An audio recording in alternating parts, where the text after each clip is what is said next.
আসসালামু আলাইকুম। ইসমত মিলি আমন্ত্রণ জানাচ্ছি এনটিভির মধ্যাহ্নের খবরে।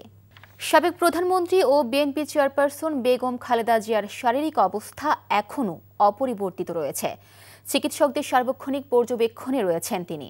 বেগম জিয়ার শারীরিক অবস্থার সর্বশেষ অবস্থা জানাতে কিছুক্ষণের মধ্যে ব্রিফিং করবেন বিএনপি চেয়ারপারসনের ব্যক্তিগত চিকিৎসক ও বিএনপির স্থায়ী কমিটির সদস্য অধ্যাপক doctor AZ M Zahid Hossain. Begum জিয়ার চিকিৎসা ইতিমধ্যে চীন থেকে ঢাকা এসেছে ৫ সদস্যের বিশেষজ্ঞ চিকিৎসক দল।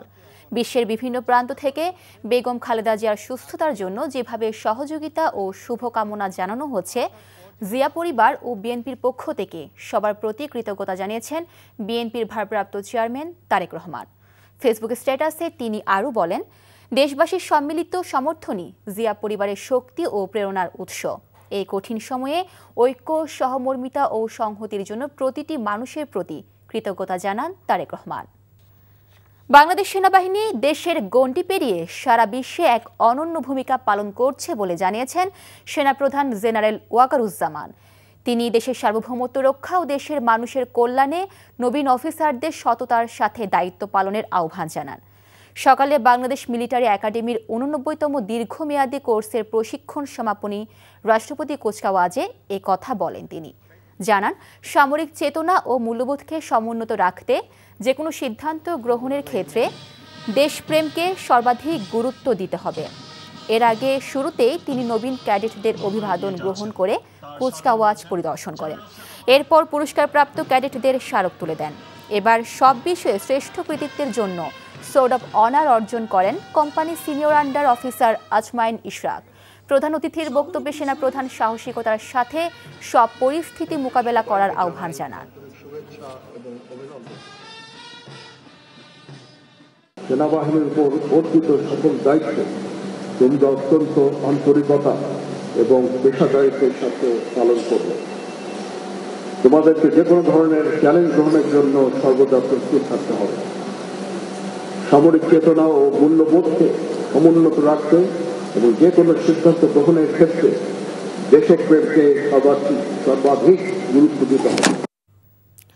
৪ দফা দাবিতে চলছে সরকারি মাধ্যমিক শিক্ষকদের কর্মবিরতির দ্বিতীয় দিন। আজও পরীক্ষা দিতে এসে ফিরে গেছে অনেক শিক্ষার্থী। শিক্ষকদের কর্মবিরতিতে পরীক্ষা না হওয়ায় ক্ষোভ প্রকাশ করেছেন অভিভাবকরা।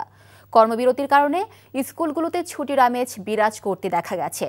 অলস সময় পার করছে কর্মচারীরা। সকাল থেকে শিক্ষকরা বিদ্যালয়ের সামনে নানা কর্মসূচি পালন করছে।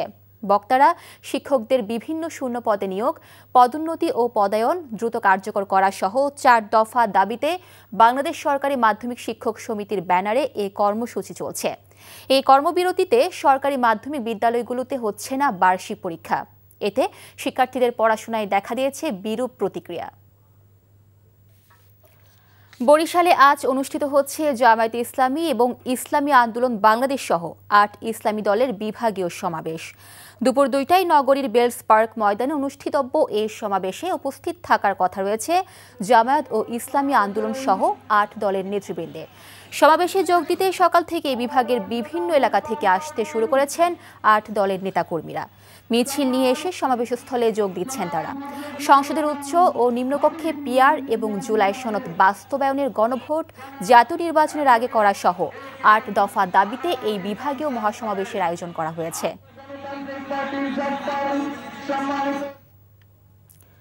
দুর্ভাগ্য পিছু ছাড়ছে না বরগুনাবাসীর। একের পর এক রোগের প্রকোপে নাকাল এখন উপকূলীয় এই জেলার স্বাস্থ্য বিভাগ। চলতি বছর শুরুর দিকে দেশের প্রধান ডেঙ্গু হটস্পটে পরিণত হয় বরগুনা।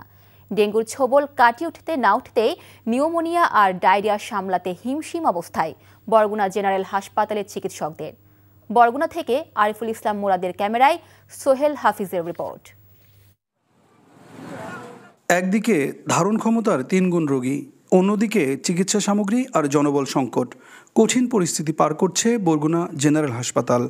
দারিদ্র্যপীড়িত উপকূলীয় জেলা বরগুনার ১২ লাখ মানুষের প্রধান চিকিৎসা সেবা কেন্দ্র। কাঙ্ক্ষিত চিকিৎসা সেবার অভাবে অসহায় এখন ভুক্তভোগী রোগী ও স্বজনরা। আমাদের টাকা পয়সা কম, আমরা টাকা পয়সা নাই, আমাদের কেউ জিগায় না। সদর হাসপাতাল আমার বাহির দিয়ে আবার কেনা লাগছে, আমার কিনতেছি। আমাদের এখন এই বাচ্চা নিয়ে খুবই চিন্তা আছে। প্রথমে আমার বোনের মেয়েকে টেস্ট দিছে, টেস্ট এখানে করতে পারিনি, বাইরে থেকে করা হচ্ছে, বাইরে প্যাথোলজি থেকে টেস্ট করাই নিয়ে আসার পরে ঔষধও বাইরে থেকে কেনা হচ্ছে। না, সিটের প্রয়োজন, সিট নাই, সিটের নিচে শোয়াই রাখা লাগে অনেক রোগী। শীত মৌসুমে ঠান্ডাজনিত কারণে বাড়ছে রোগের প্রকোপ, শিশুদের প্রতি বাড়তি যত্ন নেওয়ার তাগিদ চিকিৎসকদের। অন্যদিকে চিকিৎসা সামগ্রী ফুরিয়ে যাওয়ায় পরিস্থিতি সামলানো কঠিন হয়ে পড়ছে বলে জানান হাসপাতাল কর্তৃপক্ষ। আমাদের এখানে এখন বর্তমানে প্রায় 3 গুণ রোগী ভর্তি। এই রোগীরা হাসপাতাল থেকে যেগুলো সাপ্লাই আছে সেগুলো সাপ্লাই দেওয়া হচ্ছে, বাইরে থেকে কিছু কিনতে হচ্ছে যেগুলো আমাদের এখানে সাপ্লাই নেই। শিশুদেরকে এই নিউমোনিয়া এবং ডায়রিয়াজনিত সমস্যা থেকে বাঁচাতে হলে গরম কাপড় ব্যবহার করতে হবে, তবে খেয়াল রাখতে হবে যার দ্বারা যেন অতিরিক্ত ঘেমে না যায়, এবং হাত ধোয়ার ব্যবস্থা এবং পরিষ্কার পানি, বিশুদ্ধ খাবার দিতে হবে। হাসপাতালের তথ্য মতে চলতি মাসে বরগুনা জেনারেল হাসপাতালের বহির্বিভাগে চিকিৎসা নিয়েছে 8 শতাধিক শিশু, আর হাসপাতালে ভর্তি থেকে চিকিৎসা নিয়েছে 4 শতাধিক শিশু। সোহেল হাফিজ, এনটিভি নিউজ, বরগুনা। মিয়ানমারের উত্তর পশ্চিমাঞ্চলীয় শহর ফালামের 81 কিলোমিটার পূর্বে একটি ভূমিকম্প আঘাত এনেছে। রিক্টার স্কেলে ভূমিকম্পটির মাত্রা ছিল 4.9। মার্কিন ভূতাত্ত্বিক জরিপ সংস্থা এ তথ্য দিয়েছে। ইউএসজিএস এর ওয়েবসাইটে বলা হয়, স্থানীয় সময় সোমবার দিবাগত রাত 12:55 আঘাত হানা ভূমিকম্পটির উৎপত্তিস্থল ছিল 106.8 কিলোমিটার গভীরে। ভূমিকম্প প্রবণ অঞ্চলগুলোর একটি মিয়ানমার। দুটি টেকটনিক প্লেট, ভারত ও ইউরেশিয়া প্লেটের মধ্যে মিয়ানমারের অবস্থান, যা দেশটিকে ভূমিকম্পের বিশেষ ঝুঁকিতে ফেলেছে। চলতি বছরের 28 মার্চ মিয়ানমারের 7.7 মাত্রার ভূমিকম্প আঘাত এনেছিল। এই ছিল মধ্যাহ্নের খবরে। এই খবরের ভিডিও সহ আপডেট জানতে ভিজিট করুন এনটিভি অনলাইন www.ntvbt.com। এছাড়াও এনটিভির জনপ্রিয় সব অনুষ্ঠান ও খবরের আপডেট জানতে ভিজিট করুন আমাদের ইউটিউব ও ভেরিফাইড ফেসবুক পেজে। দুইটাই দুপুরের খবর দেখার আমন্ত্রণ রইল। ধন্যবাদ সবাইকে।